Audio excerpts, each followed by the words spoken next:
Marcus Rivera hunched his shoulders as he walked through the crowded hallways of Jefferson High School, keeping his eyes fixed on the scuffed linoleum floor. At 16, he stood barely 5'7" with a lean build that most people mistook for weakness.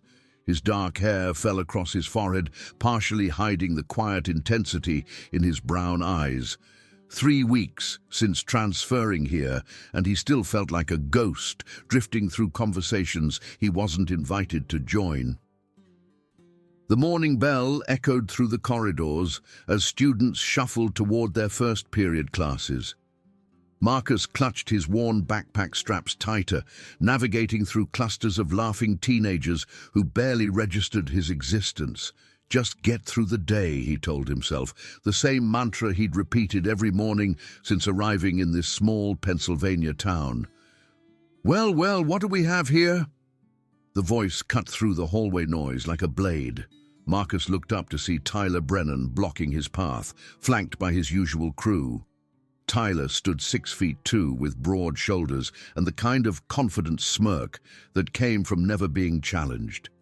His blonde hair was perfectly styled, and his expensive sneakers squeaked against the floor as he shifted his weight. Behind him, Jake Morrison cracked his knuckles, a nervous habit that made his already intimidating frame seem even more menacing. Cody Walsh, the smallest of the three, but arguably the cruelest, wore a grin that promised trouble. Look who's trying to sneak by us again, Tyler continued, his voice carrying just loud enough for nearby students to hear. The little mouse from California. Marcus kept his breathing steady, a technique his old coach had drilled into him countless times. Stay calm. Don't engage. Walk away. Excuse me, he said quietly, attempting to step around the human blockade. Tyler shifted, cutting off his escape route. Where are you going so fast, Taco Bell? Don't you want to chat with your new friends? Just, the racial slur hit Marcus like a physical blow, but he forced his expression to remain neutral. Around them, other students slowed their pace, sensing drama but unwilling to intervene. Mrs. Patterson, his English teacher, walked past with her nose buried in lesson plans, completely oblivious to the tension building in her vicinity. I need to get to class, Marcus said, his voice barely above a whisper. Jake stepped closer, his shadow falling across Marcus's face. What's the rush? You got some lawn to mow. Maybe a landscaping job after school? Scattered laughter rippled through the growing crowd of onlookers. Marcus felt heat creeping up his neck, his hands unconsciously forming fists before he caught himself and forced them to relax. 3 years of intense boxing training had given him reflexes most people couldn't imagine, but those same 3 years had also taught him the devastating consequences of losing control. Remember why you're here, he thought, recalling his mother's tear-stained face the night they decided to move. Remember what happened last time. Leave me alone, Marcus said, his voice gaining a slight edge that made Tyler's eyes narrow with interest. Oh, the little mouse has claws, Cody chimed in, pulling out his phone to record. This is getting good. Tyler grabbed Marcus's backpack and yanked it backward, sending him stumbling. The contents spilled across the hallway floor. Textbooks, notebooks, and a framed photo of Marcus with a golden trophy, both hands raised in victory. But the image was face down, the moment of triumph hidden from view. Oops, Tyler said with mock concern. Butterfingers. Marcus dropped to his knees, frantically gathering his belongings while trying to shield the photograph from curious eyes. Several students stepped over his scattered papers without a second thought, more interested in getting to class than helping. The trophy photo slipped back into his backpack unnoticed, his secret safe for another day. The pattern continued throughout the week. In the cafeteria, Tyler would accidentally bump into Marcus's lunch tray, sending his food cascading to the floor. In the gym locker room, Jake would slam Marcus's locker shut just as he reached for his clothes. During study hall, Cody would whisper insults just loud enough for Marcus to hear, but too quiet for the supervising teacher to notice. Each incident chipped away at Marcus's resolve. He'd spent 2 years earning his state championship title, dedicating every spare moment to perfecting his technique. His trainer, Coach Rodriguez, had called him a natural, someone with the rare combination of speed, power, and tactical intelligence that separated champions from hopefuls. But that same power had nearly destroyed his life in Sacramento. It was just one punch, Marcus reminded himself during another sleepless night.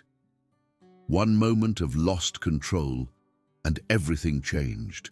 The memory played like a nightmare on repeat. Derek Hoffman, the neighborhood bully who'd pushed too far. The satisfying crack of his jaw breaking. The blood, the unconsciousness that lasted 3 days. The lawyers, the court appearances, the disappointed looks from everyone who'd believed in him. Now, lying in his new bedroom with boxes still stacked against the walls, Marcus pressed his pillow over his face and tried to muffle his frustration. His mother had sacrificed everything for this fresh start, her job, her friends, her entire life, just so he could learn to be better than his fists. The harassment escalated during his 4th week at Jefferson High. Tyler had discovered Marcus's class schedule and began timing his appearances to maximize humiliation. In chemistry lab, he accidentally knocked over Marcus's experiment, earning him a 0 on the assignment. In the hallway between periods, Jake would shoulder check him into lockers hard enough to leave bruises. "Yo, Speedy Gonzalez!" Cody called out during lunch, using a voice meant to imitate a cartoon character. "Where's your sombrero?" Marcus sat alone at a corner table, mechanically eating his sandwich while rage simmered beneath his calm exterior. He could feel other students watching, some with sympathy, others with amusement, but none willing to risk Tyler's attention by speaking up. Sarah Mills, a quiet girl from his calculus class, had tried to sit with him once. Tyler had appeared within minutes, suggesting she might catch something from hanging around the help. She'd fled with an apologetic look that Marcus had pretended not to see. "This is what you deserve," a dark voice whispered in his mind. "This is your punishment for what you did to Derek." But another voice, his coach's voice, pushed back. "A champion doesn't let others define his worth. A champion chooses when to fight." The turning point came on a rainy Friday afternoon in October. Marcus was gathering his things from his locker when Tyler appeared with his usual entourage. But this time their energy felt different, more focused, more dangerous. "Hey, border hopper," Tyler said, positioning himself to block any escape routes. "My dad told me something interesting about you." Marcus's blood turned to ice.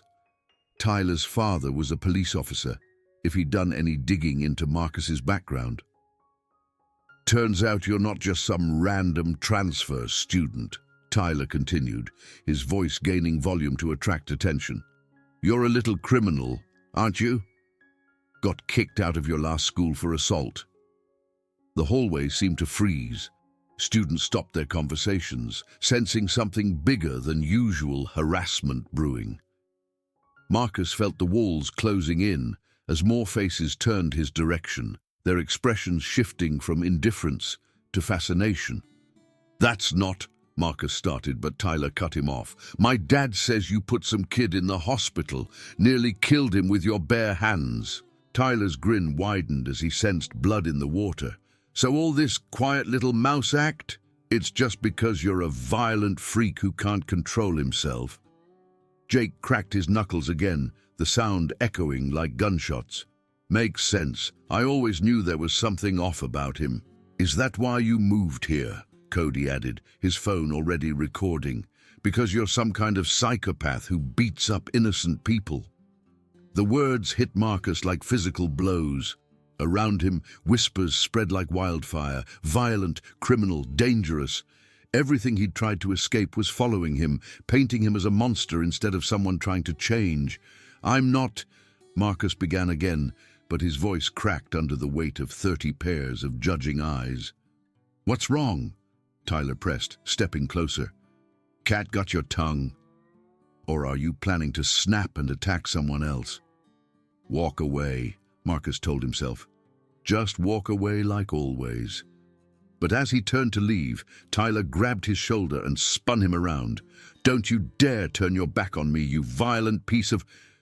The shove that followed wasn't particularly hard, but it was the final straw. Marcus stumbled backward, his backpack hitting the floor once again.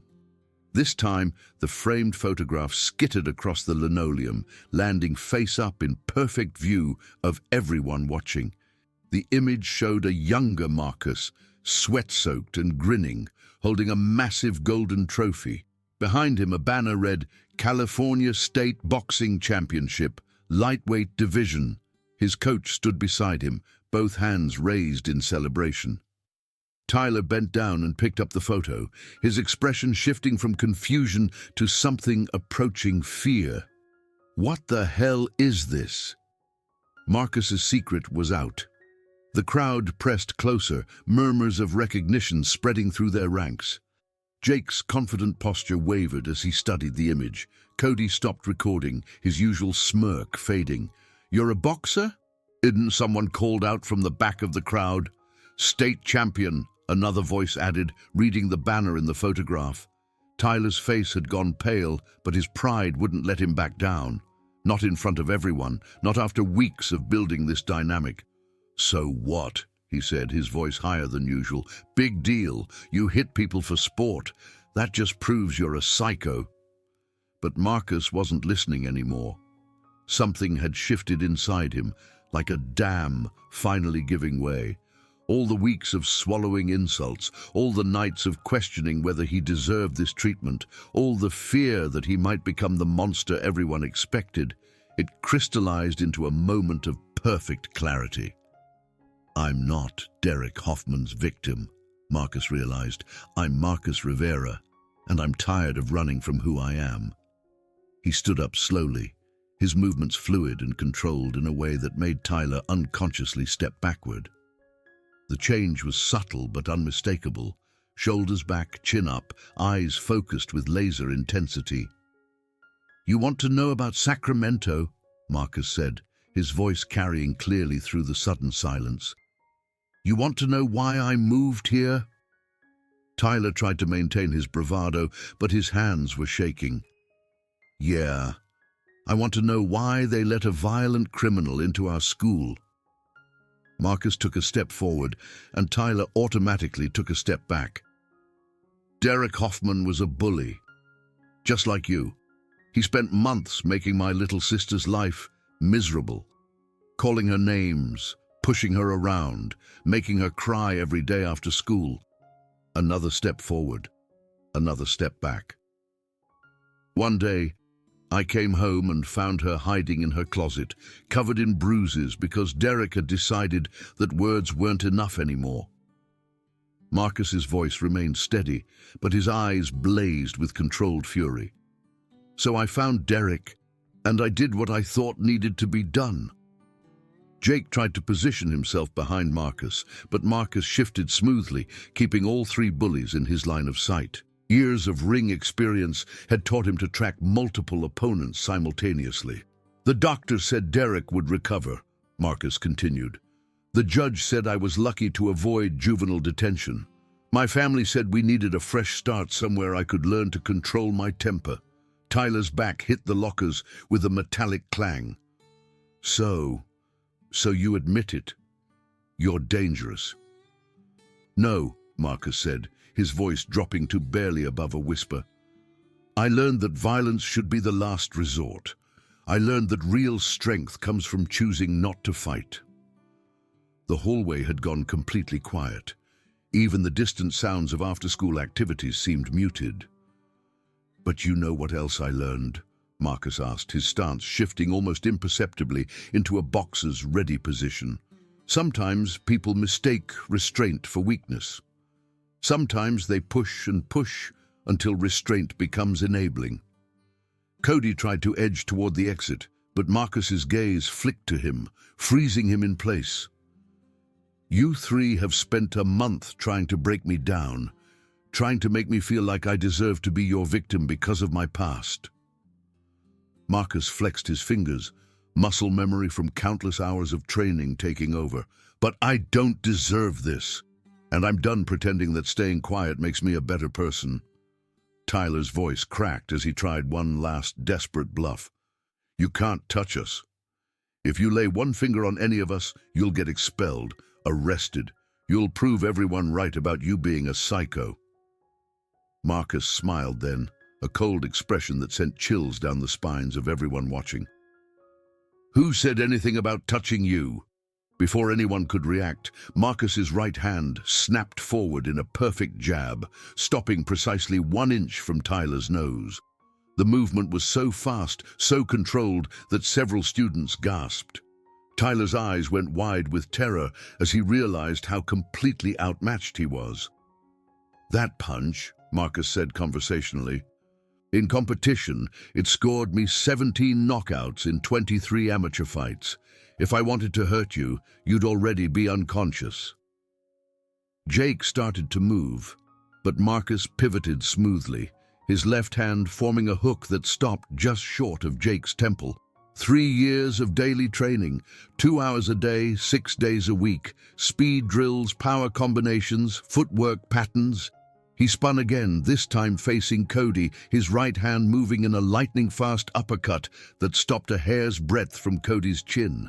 The California State Championship wasn't just some local tournament. It was the real deal. Scouts from Olympic training programs were watching. Marcus stepped back, his hands dropping to his sides, but his posture remained coiled and ready. So here's what's going to happen. You 3 are going to walk away. You're going to find new hobbies that don't involve me. And if I catch any of you bothering anyone else in this school, anyone at all, we're going to have a very different kind of conversation. Tyler's face had gone from pale to green. You can't threaten us. I'm not threatening you, Marcus replied calmly. I'm educating you. There's a difference between someone who's dangerous and someone who's trained. I spent 3 years learning how to hurt people, but I also spent 3 years learning when not to. He picked up his backpack and the scattered contents, including the championship photo. The choice is yours. Push me again and find out exactly how much control I really have, or walk away and never test those limits. The silence stretched for what felt like hours. Finally, Tyler pushed off from the lockers, his legs unsteady. This isn't over. But even as he said it, everyone could hear the defeat in his voice. Jake and Cody flanked him as they retreated down the hallway, their usual swagger replaced by nervous glances over their shoulders. As the crowd dispersed, whispers following in their wake, Marcus felt a hand touch his shoulder. He turned to see Sarah Mills, the girl from calculus who'd tried to sit with him once. That was incredible, she said softly. But are you okay? You looked like you were about to... I was, Marcus admitted. For a second there, I wanted to show them exactly what 3 years of training could do. But that's not who I want to be anymore. Sarah studied his face carefully. Who do you want to be? Marcus thought about his mother's sacrifices, his coach's lessons, and the long journey that had brought him to this moment. Someone who only fights when it matters. Someone who protects people instead of just hurting them. Word of the confrontation spread through Jefferson High like wildfire. By Monday morning, Marcus found his social status completely transformed. Students who'd ignored him for weeks now nodded respectfully in the hallways. Others approached him with genuine curiosity about his boxing background. Tyler, Jake, and Cody became notably absent from their usual hunting grounds. When they did appear, they moved with considerably less confidence, often taking detours to avoid crossing Marcus's path. The dynamic had shifted permanently, and everyone felt it. During lunch, Sarah waved Marcus over to her table, where several other students had gathered. As he approached, he realized they were all people who'd been targets at one point or another. The quiet kids, the different ones. The ones who'd learned to make themselves invisible. "We were talking," Sarah said as Marcus sat down, "about starting a peer mediation group, for kids who are dealing with bullying." Marcus raised an eyebrow. "And you want the violent ex-boxer to help with mediation?" "We want someone who understands what it feels like to be pushed too far," said David Kim, a sophomore who'd been terrorized for his stutter. Someone who chose not to become what they wanted him to become. That afternoon, Marcus found himself in Principal Williams's office, not for disciplinary reasons, but for a conversation about his unique perspective on conflict resolution. The principal had heard about Friday's incident and wanted to discuss constructive ways to channel Marcus's influence. "I understand you have some experience with both sides of this issue," Principal Williams said carefully. Marcus nodded. "I've been the person who got pushed too far, and I've been the person who did the pushing. Neither one felt good. Would you be interested in sharing that experience? We've been looking for student mentors who can relate to kids in crisis." For the first time since arriving at Jefferson High, Marcus felt like someone was seeing him as more than just his past mistakes or his potential for violence. "I'd like that," he said. "I'd like to help people find better solutions than the one I chose in Sacramento." As autumn turned to winter, Marcus settled into his new role with surprising ease. The peer mediation group grew from 5 members to over 20, meeting twice a week to discuss conflict resolution strategies. Marcus found that his boxing training translated well to teaching others about discipline, control, and choosing when to engage. Tyler made one last attempt to reclaim his former status in December, cornering a freshman named Alex outside the gym. But before he could do more than grab the boy's backpack, Marcus appeared around the corner. "Problem here?" Marcus asked quietly. Tyler's face went through a range of emotions: fear, anger, resignation. Finally, he released Alex's bag and stepped back. "No problem." As Tyler walked away, Alex looked up at Marcus with obvious relief. "Thanks. I didn't know what he was going to do." "He was testing boundaries," Marcus explained, "seeing if he could go back to his old patterns. Now he knows he can't." Alex hesitated, then asked, "Is it true you were a champion boxer?" Marcus smiled, pulling out his phone to show a video from one of his competitions. "Want to learn some basics? Not for fighting, but for confidence. Sometimes just knowing you could defend yourself is enough to change how you carry yourself." By spring, Marcus had found his place at Jefferson High, not as the quiet transfer student or the dangerous ex-boxer, but as someone who'd learned to transform his strength into protection for others. The peer mediation program had successfully resolved dozens of conflicts, and several students credited Marcus's mentorship with helping them find their own voice. During graduation week, he received an unexpected visitor in the hallway. Tyler approached alone, looking nervous but determined.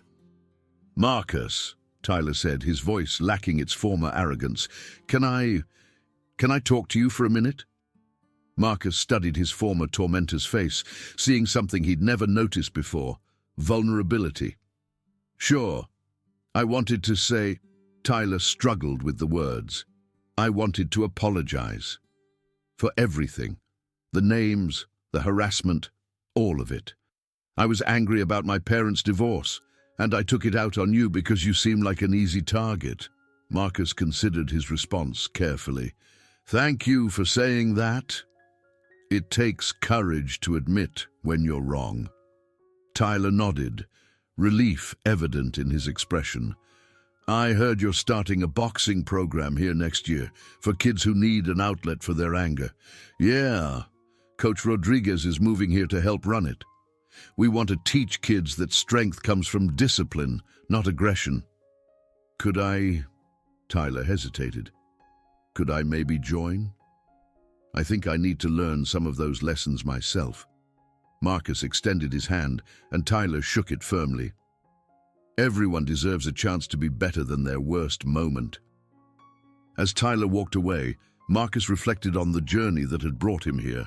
He'd arrived at Jefferson High carrying shame, anger, and fear about who he might become. Through choosing restraint over retaliation, protection over revenge, he'd discovered that true strength wasn't about proving you could hurt someone. It was about proving you didn't need to. The championship trophy still sat on his bedroom shelf, but it no longer represented just his ability to defeat opponents in a ring. Now it symbolized his victory over the worst parts of himself and his commitment to helping others find their own path from victim to victor without losing their humanity along the way. Sometimes the greatest battles weren't fought with fists at all.